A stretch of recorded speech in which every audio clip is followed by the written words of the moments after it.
This is the Roots and All podcast, and I'm your host, Sarah Wilson. Join me as I talk about all aspects of gardening with some of the top horticulturists from around the world. Hello and welcome to this episode of Roots and All. Today's episode is a bit different because I'm not well at the moment and the podcast has taken a backseat to hospital visits and sleeping lots, I'm afraid. But out of something negative comes a positive because I decided to remaster and re-release an episode from the back catalogue. And this week we're dipping back into 97 with Doug Tallamy. But we're not just hitting replay, we're bringing new light to it, inspired by last week's conversation with the incredible Kelly Morse. Kelly shared the story behind the name of her business, how it was sparked by a single powerful line from one of Doug Tallamy's books. And that moment really struck a chord because it was a reminder of how a few words can ripple outwards and inspire action, creativity, even entire careers. So it felt like the perfect time to bring this one back, give it a polish and let it breathe again. So whether this is your first time hearing it or you've been with us since the early days, I think you'll find something new in this version. The first question that I wanted to ask you, and I don't want to dwell on this because it is something that I've spoken to previous guests about. And again, I think you've addressed it quite extensively in many of your books. But is it incorrect to think that nature is somewhere else and that it's outside our garden fences? And if so, why is that? Well, that's the condition we have created. So if we consider ourselves to be separate from nature and we confine nature to little parks and preserves, there are two reasons that's not going to work. First of all, we need functional ecosystems everywhere to produce the ecosystem services that support humans, not just in a few little parks and preserves. Nature is not just for our entertainment, someplace we go visit. We need it everywhere. So confining it outside of the places where humans live and work and play that's ultimately a huge mistake. And it has led to what we see in the news. Insect apocalypse is here. In North America, we've lost 3 billion birds. The UN says we're going to lose 1 million species. None of those things are options in the long run. Yet that's where we are because of the way we landscape, because we create dead zones where humans live and expect nature to be happy someplace else. So that's in the long run, that's not going to work. And what we need to do is find ways for humans and nature to coexist. I thought it was interesting, the concept of carrying capacity that you talk about in your book. Can you give an overview of what that is and why it's important to humans? Well, every ecosystem, every place, the planet as a whole, has the ability to support a certain amount of life. So the definition of carrying capacity is the ability of a particular place to support a population of any particular species in a sustainable way. So the population can reach the carrying capacity and stay there or oscillate around it as long as it doesn't exceed the carrying capacity and degrade the resources that support it. Any population that exceeds its carrying capacity, where there are too many individuals for that environment to support, is going to ultimately degrade the carrying capacity, and then there'll be fewer individuals that place can support.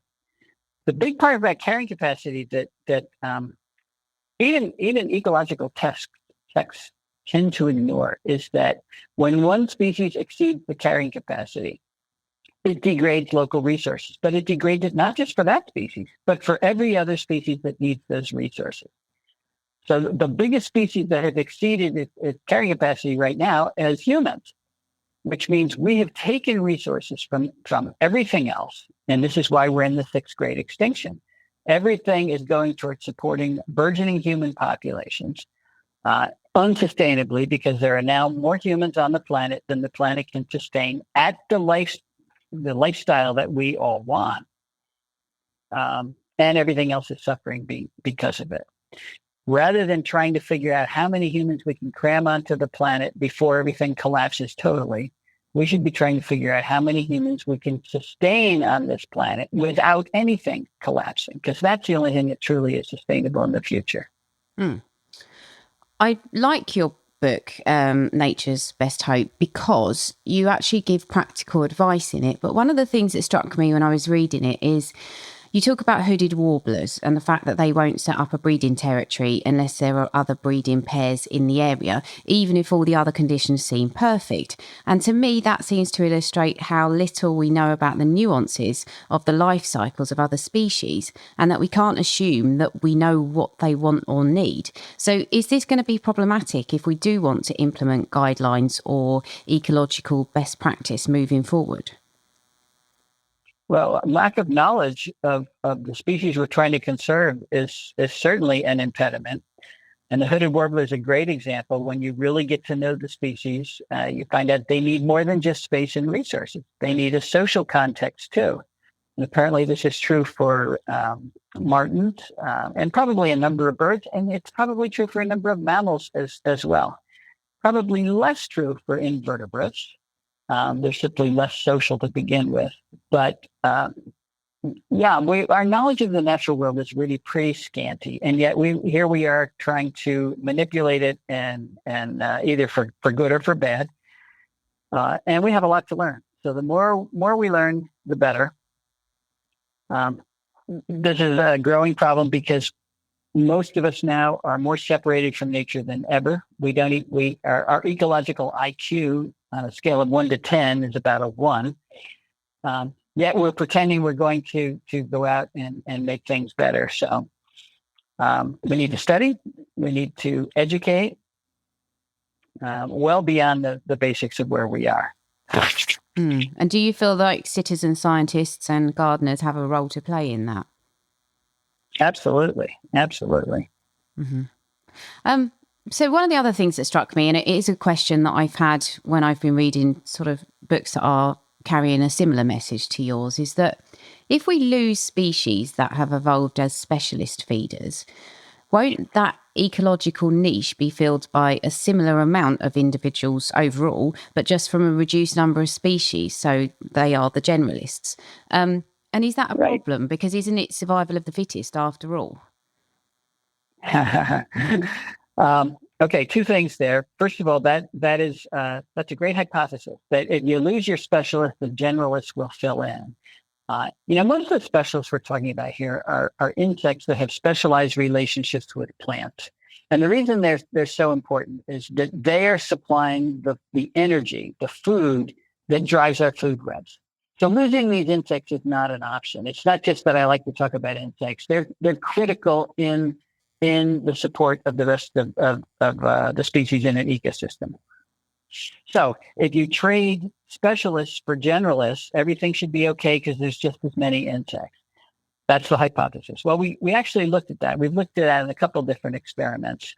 And it turns out that our generalists aren't nearly as generalized as we think they are. And they do not compensate. And none of our experiments have shown that they compensate for the loss of specialists.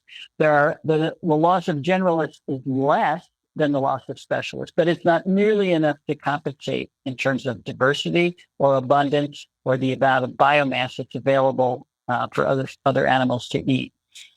We're looking now at the definitions of specialists and generalists. Some people think that it's a continuum, and at one end of the continuum, you got generalists that can eat anything, and at the other end, you've got specialists that can only eat one thing. That's actually not the way it is. 90% of the insects are highly specialized, where they can only eat 1 or 2 plant lineages.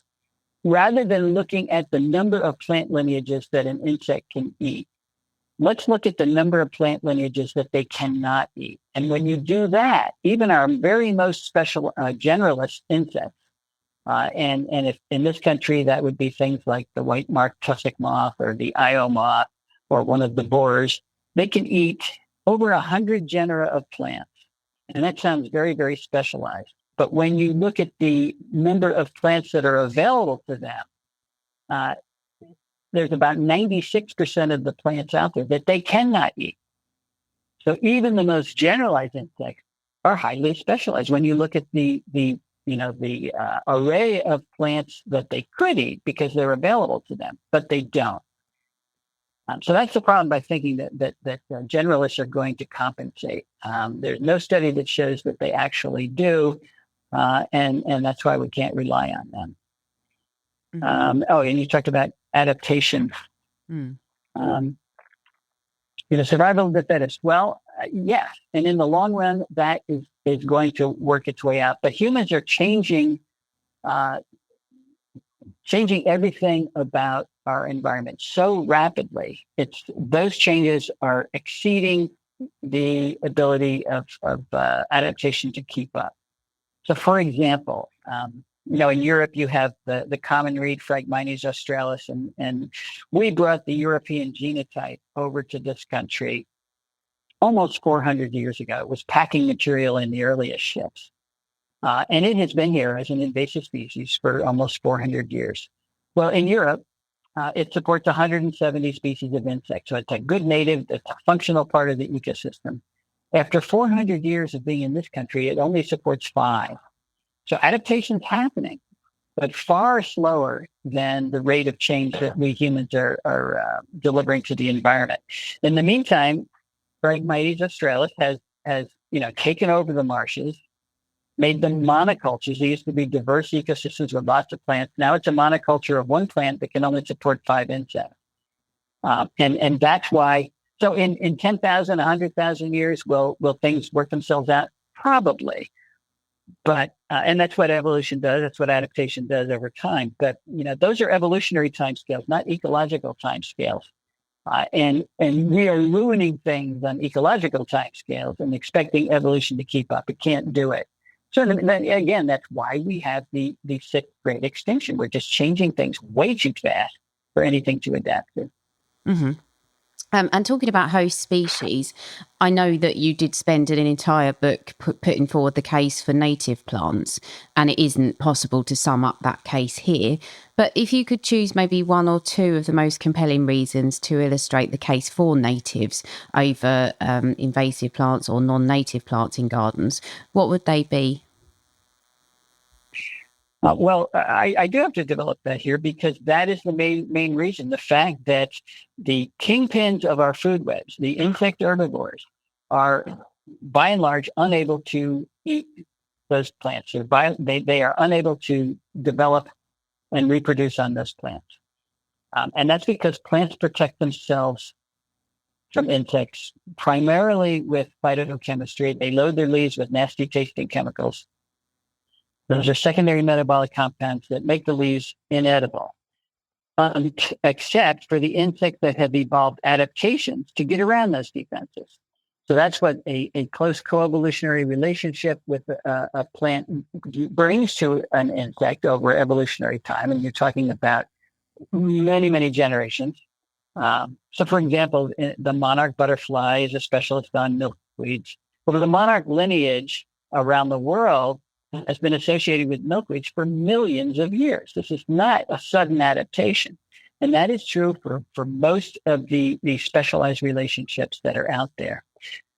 And again, 90% of our insect herbivores are host plant specialists. So when we bring plants from China or South America or wherever to our gardens, only a very few insects are able to use them. And that's typically because they already have the adaptations necessary because the plants they evolved with are sharing common chemicals to these new plants that we brought in.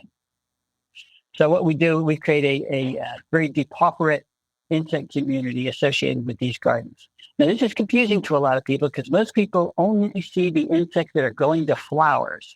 And they say, oh, there's plenty of insects on my flowers. Well, most of those are generalist pollinators. They're not eating the leaves, so they're not exposed to the defensive phytochemistry I'm talking about. But most pollinators are not important parts of the food web. It's caterpillars that are driving the food web. They're transferring more energy from plants to any other to up the food web to higher trophic levels than any other type of animal. If you remove caterpillars from an ecosystem, you have serious declines in those other animals, particularly birds. In North America, 96% of our birds are rearing their young on insects, and we have found most of those insects are caterpillars. We've looked at the what dominates nestling diets in 20 families of birds in North America, and 16 of the 20 families is dominated by caterpillars. So when we design gardens and landscapes that don't make caterpillars, and that's easy to do, you lose all those birds. One important thing we need to focus on is how different plants are, even native plants, in their ability to make caterpillars. So, for example, I'm sure this is true in Europe, but it's certainly true here in North America. James Quercus oaks are number one in their ability to make caterpillars. I live in the mid-Atlantic states of North America, and just in our few states, there are 557 species of caterpillars that develop on oaks. Compared to other native plants like tulip trees, it's a good native. There's only 21 that can develop on tulip trees. And then you look at these non-native species, whether they're invasive or not, things like ginkgo or crepe myrtle or many of our favorite ornamentals, most of them support zero, no caterpillars at all. So there's a fantastic variation in the ability to produce the animals that drive our food web with plant choice. And that's why plant choice in our gardens is so important. Well, talking of caterpillars, in the UK, some landscape architects and designers, and particularly those that are involved in public planting, would argue that our native trees are disease prone and therefore non-natives provide us with more versatile and healthier alternatives. Do you face that argument in the US? Absolutely. But remember, landscape designers, landscape architects, most gardeners in general are gardening for aesthetics. They want plants that nothing can touch. They call them pest-free. So you have a beautiful landscape that nothing can use, which is a dead zone. And that is the crux of the problem. We're loading our landscapes with plants that do not pass the energy they harness from the sun to anything else. And when you do that in a few places, it's okay. But when you do it everywhere, it's not okay, because that is the collapse of the food webs that support our birds. When you look at it in the UK, the house sparrow is in serious decline. When you lose the house sparrow, then there's a real issue. So designing landscapes that actually support other life forms is a critical part of our future. There's just too many of us everywhere to design these dead zones, even though they're beautiful. Yeah, and your book details a system whereby we can make relatively easy changes to bring maximum benefits to wildlife. And it's based on research that's been conducted in the US. And I do have quite a number of US listeners to the podcast. But are you aware of any other similar types of research that are being carried out in other countries? There's a fair amount in Australia. A guy last name Samways has done a fair amount of it. There have been a number of reviews recently, within the last decade, of what the impact of non-native plants has been in Europe, in Australia, in North America, not so much in South America. And every one of these reviews, reviewing dozens and dozens of studies, concludes that there's a serious depression of insect populations when native plants are replaced by non-native plants. It's not always the case. There are a few exceptions, but the average response is a serious decline in insects. So it's a phenomenon that has been studied around the world. And of course, the theoretical advances way back in the 70s and 80s that pointed out how important insect-plant interactions were, how the specialized relationships between insects and plants, coevolution and all of that. They predicted this, decades ago. So theoretically, none of this is new. None of it's surprising. But what they didn't know back then was the extent to which non-native plants were replacing native plants and what that might do to ecosystem function and the biodiversity crisis. That's the part that we're focusing on now. But as you said earlier, the good news is it's relatively easy to turn this around. Unless you've actually lost a species to extinction, if you put what it needs back in the landscape, insects are really good at recolonizing the plants they need. I've demonstrated that here at home a number of times by putting in a plant. I don't even know where the original insect population comes from. But within sometimes months, but often a few years, they find these plants, and I've got a healthy population. So if we put the host plants that support our insect diversity and abundance back into our landscapes, we can rebuild viable food webs, which will recharge the ability of birds to breed and many other parts of the food web. Mm-hmm.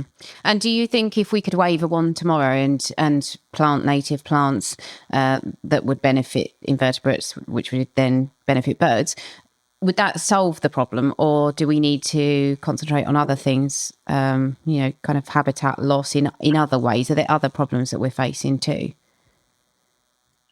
Well, this gets back to carrying capacity, and it gets back to the human footprint. Every time we build a building, that space is no longer useful for habitat on any level. And we keep expanding our urban footprint, our suburban footprint, the number of, the infrastructure, all the paved roads. We're paving over the planet. We're cutting down the tropical rainforest. I just read today that the loss of tropical rainforest has accelerated again. So putting native plants back where we humans are will help all of that, but it's not going to replace the importance of these natural areas that we keep paving over. So it's a piece of the conservation puzzle. It's not the entire puzzle. I wondered when I was reading your new book whether your message had developed or changed since your previous books. The urgency has increased. When I wrote Bringing Nature Home, we had not done a lot of the research trying to put numbers behind the predictions at that point. But in the last 15 years, we have done a lot of that, and other people have done it too. So I now have data to support much of what I said in Bringing Nature Home. And again, the global headlines are creating an urgency that propels the message. The general public now is hearing it not just from me anymore. That's good. They're hearing it from major headlines of all the major media outlets. And they're concerned about it. This has surprised me. When the headline about the global insect declines hit, I didn't think anybody would care about that. But I immediately got emails from people from all over the country saying, "Oh, is this true? What can we do? What can we do?"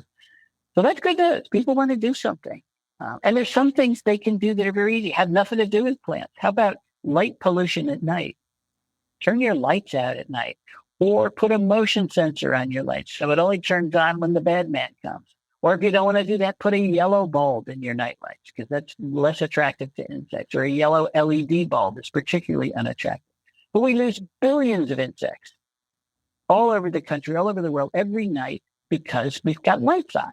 And most of the time, we don't even know why we have those lights on. It's just a habit. So there are things that the average homeowner can do almost everywhere that will help insect declines. Yeah, turning lights off is a great one. Is there anything else that people can do in order to keep us moving in the right direction? And I'm thinking also specifically about, is there any kind of key research that needs to be done, in your opinion, to move us forward? We already know much of what we need to know. One of the biggest step forwards, I think, that we've come up with recently is the recognition of how different native plants are among native plants. But what I'm calling keystone plants, where about 5% of the native plants are producing about 75% of the food. That's a really important piece of information because that means they have to be the backbone of any landscape, those keystone plants. And then you can diversify with other plants. So learning that has been a big step forward. Another thing is that there is room for compromise here. But one of my students finished some research recently showing that if you have 70% of the plant biomass in your landscape native, 30% can be non-native, and you still can have viable food webs. Particularly if the 70% of those keystone plants. So that's great because it shows there's room for compromise. If my message truly was you can have no non-native plants, I'd have very few listeners. People would say, I don't care if the rest of the biodiversity collapses. I want my pretty plant. You can still have your pretty plants as long as they're not dominating the landscape. So to me, that's good news. But how these keystone plants interact with light pollution is an important piece of research that needs to be ironed out. We've got preliminary evidence now that you can use keystone plants. You can have your oak trees. They bring in lots of moths to make those caterpillars, but then they all get killed at lights. So you're having part of the solution, but not all the solution. And another key thing we need to understand is how much plant material do you need to have a viable food web? Is one flower in a pot going to do it, or it's obvious that the more the better? But what is the minimum amount when you can actually have a self-replicating food web? And nobody's looked at that on any level. So always room for new research, but we are way past the point where we need to wait for new research. New research will guide us, but we need to start acting right away. And one of the first things that, at least in this country, that the typical homeowner can do is reduce the area that's in lawn. The turf grass doesn't do any of the things we need to do on our landscapes. I always talk about 4 major things every landscape has to do. One is support that viable food web we've been talking about. Another is it's sequester carbon. It's plants that are pulling carbon out of the air and putting it in their tissues and then pumping it into the ground. It is the easiest way for the individual to address climate change issues is by just putting more plants into their landscape. Another one is managing watershed. Everybody lives in a watershed, and it's plants that manage that watershed. And again, all the times we take plants out of our landscapes and replace them either with pavement or lawn, will wrecken the watershed. And then the final thing every landscape has to do is support a viable pollinator community. And it's not for agriculture. You hear all the time, they pollinate a third of our crops, so we need pollinators. We need pollinators because they pollinate 80% of all plants and 90% of all flowering plants. If we lost our pollinators, we would lose 80 to 90% of the plants, and that is not an option. And we need those pollinators everywhere, not just in parks and preserves, but everywhere, including our yards, including our cities, everywhere where we want plants, which is everywhere. So how do we accomplish those 4 goals on your average landscape? That's more research that needs to be done. I must just ask you one last question, which I may slot in earlier. One of the arguments that I find people using to counter using native plants in this country, in the UK, is that they say we don't have the variety of species that you have in the US. So they say our native flora isn't as pretty as yours. What would you say to that? Is there an argument against that? Well, it's true. You're an island. I thought it was just subjective. You don't have as many species. But again, you said the key word there. So our landscapes aren't as pretty. And if your only goal is to design for aesthetics, then you're right. You bring in plants from all over the world. But there's a huge downside to that. We need to design beautiful landscapes that are functional. So take advantage of those that 30% of non-natives we can use ornamentally as accents.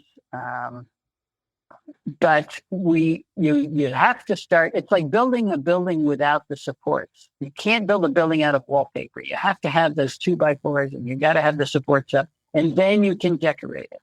And that's what we've been missing. We've been missing those keystone native plants to support the life around us. I mean, you've got the wonderful English Quercus robur, the English oak over there. You need to get as many of those back into the landscape as possible. Most environmental issues are huge, and the individual feels helpless.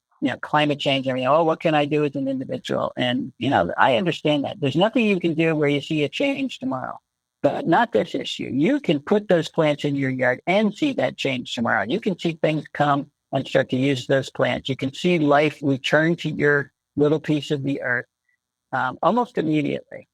That's positive feedback.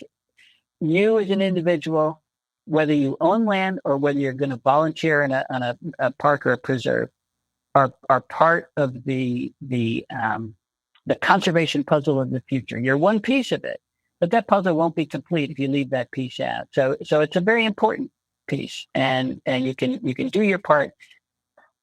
Don't think of the Earth's problems. You're not trying to address the Earth's problems yourself. Just worry about the little piece of the Earth that you own or can influence. If you get rid of the invasive species, cut the lawn in half, put in pollinator plants, and use those keystone plants, you've done everything you can do, and you can feel good about it. Thank you once more to Doug for his words and his wisdom. And thanks to you for listening and bearing with me at this time. We should be back to normal next week.